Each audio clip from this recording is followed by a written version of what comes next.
Aujourd'hui on se retrouve pour une toute nouvelle vidéo. Je vais vous parler des genres littéraires que j'aime le plus et de mes romans favoris dans ces genres. Je vais tout d'abord commencer avec le fantastique. Le fantastique est un genre littéraire fondé sur la fiction, racontant l'intrusion du surnaturel, autrement dit l'apparition de faits inexpliqués et théoriquement inexplicables dans un contexte connu du lecteur. J'ai lu pas mal de livres fantastiques, notamment sur Wattpad. Je vais citer 3 exemples, au moins ça peut vous permettre de voir ce que je lis et aussi de découvrir de nouveaux auteurs. Alors tout d'abord mes romans favoris de la trilogie Silver de Kirsten Gier. Je sais pas du tout si ça se prononce comme ça, mais au moins c'est dit.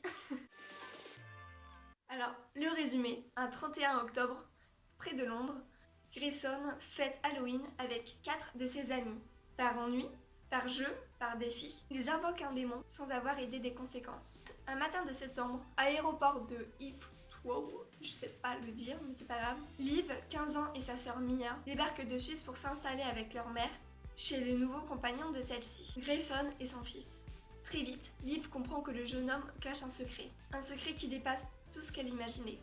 J'ai lu ces livres tellement de fois, vous pouvez même pas imaginer. Ensuite, pour l'instant, je n'ai lu qu'un livre de la trilogie, mais je tenais à parler de lui. Tout simplement parce que pour une fois, je n'ai pas été déçue en lisant une histoire sur les loups-garous. Alors c'est le roman de la trilogie Alpha, La revanche de la louve de Françoise Gosselin. Donc on passe sur le résumé.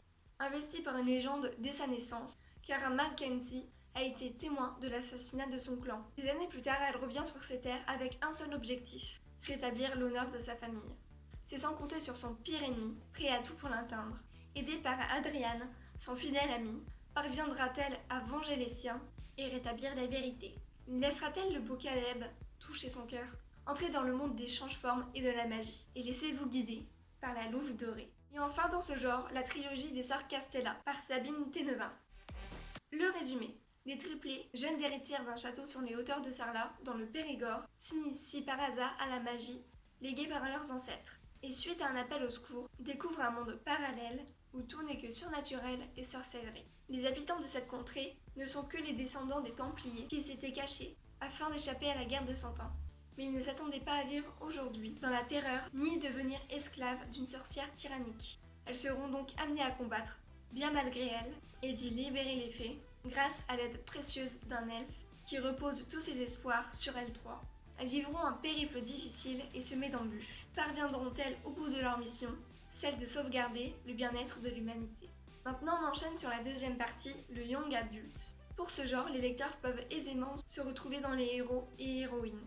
Des personnages de leur âge qui vivent d'incroyables aventures ou plus simplement partagent leurs interrogations sur l'amour, la sexualité, l'école, la drogue ou la maladie. On poursuit avec mes romans favoris du young adult. En top du top, je dirais tout simplement celui qui m'a fait le plus pleurer et le plus intriguer si je puis dire. Et c'est À 2 mètres de toi de Raquel Linkinpolt, je crois que c'est ça, et de Tobias Laconi. J'avais tout d'abord regardé le film et dès que j'ai vu qu'il y avait un livre, je n'ai pas pu m'empêcher de l'acheter. Donc, le résumé. Depuis son jeune âge, Stella a l'habitude de tout contrôler, surtout à l'hôpital où ses poumons défaillants l'envoient régulièrement. Rien n'échappe à son organisation. Tout l'inverse de Will qui n'attend qu'une chose, avoir 18 ans, sortir d'ici et vivre enfin. Ils n'ont rien en commun en dehors de leur maladie. Celle-là, même, qui leur impose une distance de 3 pas à tout instant. Peut-on vraiment aimer quelqu'un sans jamais l'approcher? Ensuite, il y a After d'Anna Todd, ou Anna Todd, voilà, j'ai pas encore regardé comment ça se prononçait, mais c'est pas grave. Je n'ai lu que le premier livre, mais franchement j'ai adoré. Et même, c'est tellement connu que j'étais vraiment obligée d'en parler. Donc on enchaîne encore sur le résumé. Tessa est une jeune fille ambitieuse, volontaire et réservée. Elle contrôle sa vie. Son petit ami Noah est le genre idéal, celui que sa mère adore, qui ne fera pas de vagues. Son avenir est tout tracé. De belles études, un job à la clé, un mariage heureux. Mais ça, c'était avant qu'il ne la bouscule dans le dortoir. Lui, c'est Hardin, bad boy, sexy, tatoué, piercé. C'est le type le plus détestable que Tessa n'ait jamais croisé. Et pourtant, le jour où elle se retrouve seule avec lui, elle perd tout contrôle. Cet homme ingérable fait naître en elle une passion sans limite. Une passion qui, contre toute attente, semble réciproque. Initiation, sexe, jalousie, mensonge. Entre Tessa et Hardin, est-ce une histoire destructrice ou un amour absolu. Et enfin, la trilogie Ma raison de vivre, Ma raison d'espérer, Ma raison de respirer de Rebecca Donovan. J'étais profondément marquée par cette histoire.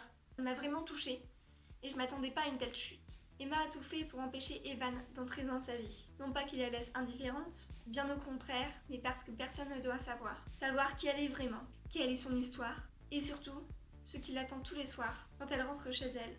Voilà, merci à tous d'avoir regardé cette vidéo, j'espère qu'elle vous aura plu. Je vous mets les liens pour lire mes histoires comme d'habitude dans la description, et on se retrouve pour une prochaine vidéo.